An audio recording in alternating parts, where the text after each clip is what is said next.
Thank you very much. It's really brilliant to be here today, and I think the previous speaker said it all. Communities are experts, and that's what hopefully I'm going to go through and say how the voluntary and community sector in the UK is doing what it can to end this epidemic, and how simply it cannot be done without us. This presentation was put together by my colleague Kate Nambia.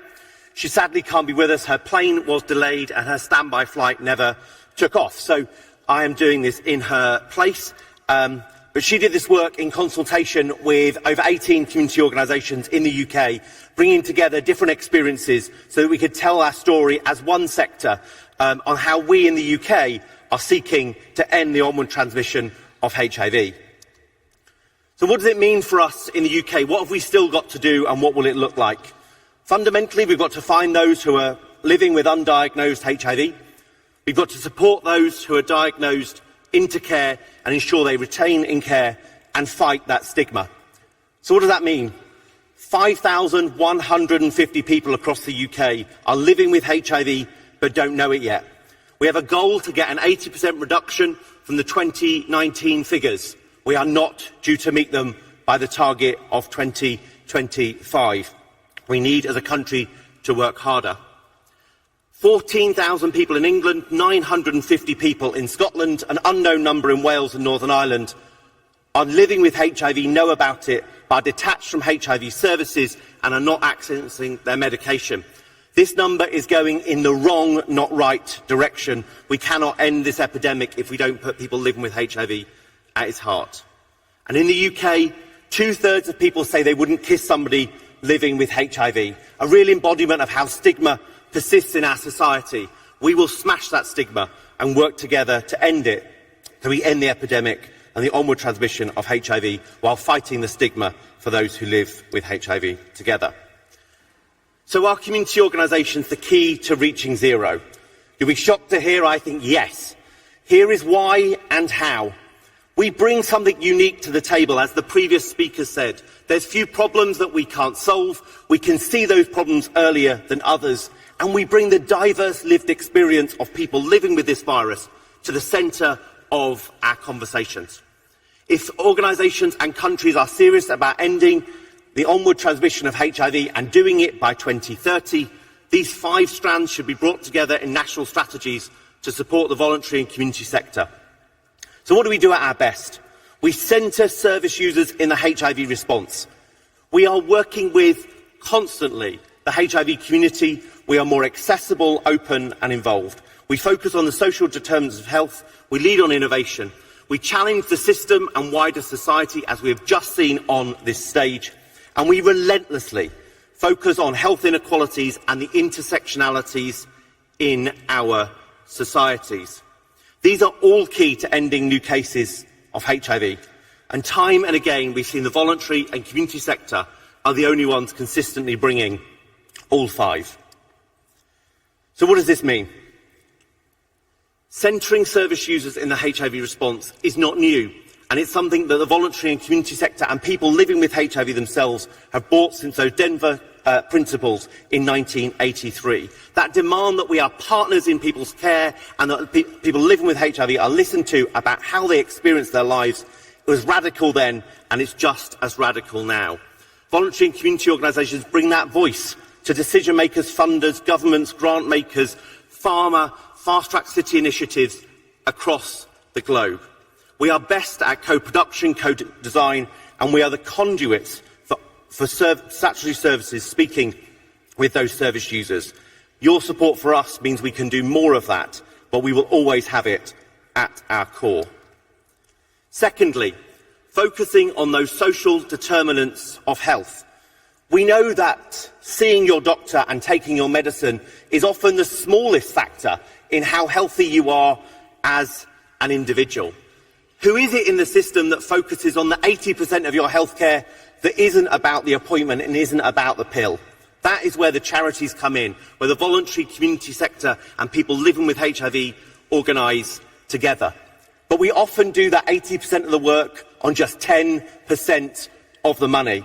We have to recognise those social determinants of health are going to be whether we end the onward transmission of HIV or not. And as we get closer to doing that. As the numbers of undiagnosed people go down, those social determinants of health will play a larger role in those people's lives, and therefore our work becomes more necessary, not less. Some examples in the UK. Our friends at Positively UK set up Project 100, training professionally those who do peer support to give them qualification support and rigour in their work. Our colleagues at Food Chain ensure nutrition support for people living with HIV, particularly expecting mothers and those with newborns. George House Trust does an amazing intensive support service, really dealing with those issues in people's lives, and they are showing remarkable difference in people's lives. We see Lunch Positive bringing together people around food so they can access a community to get together. And our own service, THT Direct, is always there at the end of the phone when somebody living with HIV needs us. And we signpost people in to all manner of support services that will deal with those issues that are beyond their healthcare. We, as the community sector, are often the leaders on innovation. We are closest to service users and what they want and need. We're keen to try new things. And often, one of the downsides of the short-term funding that is available to us is that we have to innovate to get that money. It's time that sustainability was part of that funding, but let's lean into the benefits that we bring in innovation. We have a high risk threshold for that innovation. We can bring together different resources into the same pot. We are determined and we try and try again. And if it doesn't work, we try something new. We've seen great examples of this. I want to shout out to the Elton John AIDS Foundation. By trialling opt-out testing in emergency departments in the UK, they not only showed that testing everyone who comes to A&E is highly acceptable to all patients, but that's where people living with HIV and don't know about their diagnosis, or people living with HIV but aren't accessing care, are waiting for healthcare.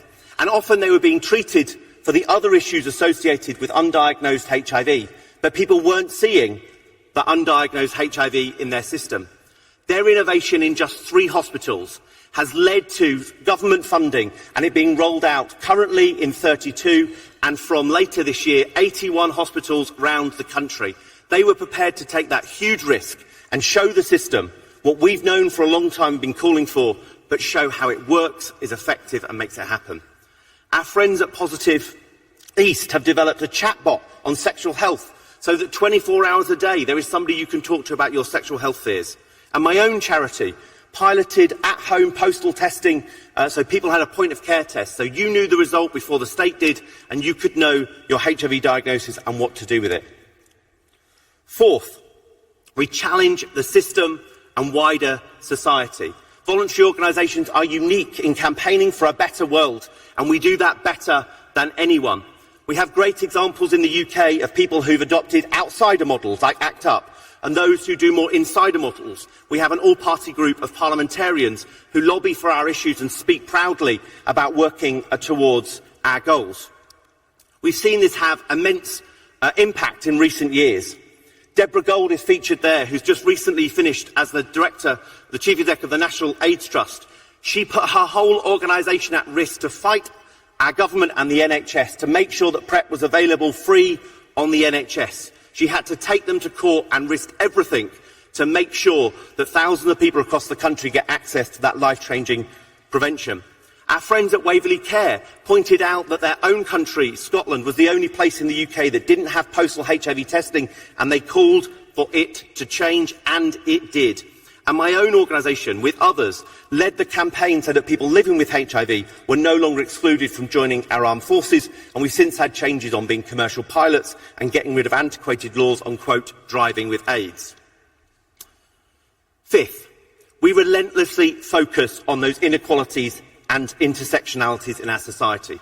It's what the voluntary sector does best. We seek to leave no one behind, and we see those health inequalities in our society, and we seek to address those first in our work. And sometimes we fall short. And one of the great things about the voluntary and community sector is when we aren't doing what's right, somebody will come together to do that with us. And we've seen some brilliant innovations in recent years in the UK, with Black Beetle Health, Clinic Q, Sophia Forum, adding to our great patchwork of the voluntary sector and really holding us as some of the leading organisations to account, but also changing the statutory sector so it serves people where they are, how they are, and sees dignity in everyone. You can see here Sophia Forum providing expert advice on those women going through the menopause. Clinic Q provides a trans-led sexual health service with some of our statutory services and do a brilliant job with it. Positive Journeys is run by Metro. It's a peer support group for people who are migrants to the UK, making sure we bring our support to them rather than waiting for them to come to us. And you can see across the bottom, Their Story, Our Choice, an innovation done by colleagues of mine with black-led experiences on sexual health and HIV, being brought together in community settings on an online platform where people get to choose the journey that they might go through and explore different ways of doing prevention and keeping people safe. Sometimes we as the voluntary sector don't always get it right. There are downsides from being so poorly funded and underappreciated, and there means that sometimes our work is patchy. We can't be in every community, every place, all of the time. But we are keen to be better always, and few organisations are so relentless in the way the voluntary sector is in meeting that. So what can we do and do it better? If we want to end the epidemic, we need the voluntary and community sector to be supported. And this includes funding to involve service users in statutory services. Don't expect us to just do it just because we are natural at doing it. You need to pay when you want to see it happen, because ultimately I believe in the Joe Biden statement, don't tell me your priorities, show me your budget and I'll tell you your priorities. We need to see that reflected back. Acknowledge that the social determinants of health have a greater role as we near transmission elimination.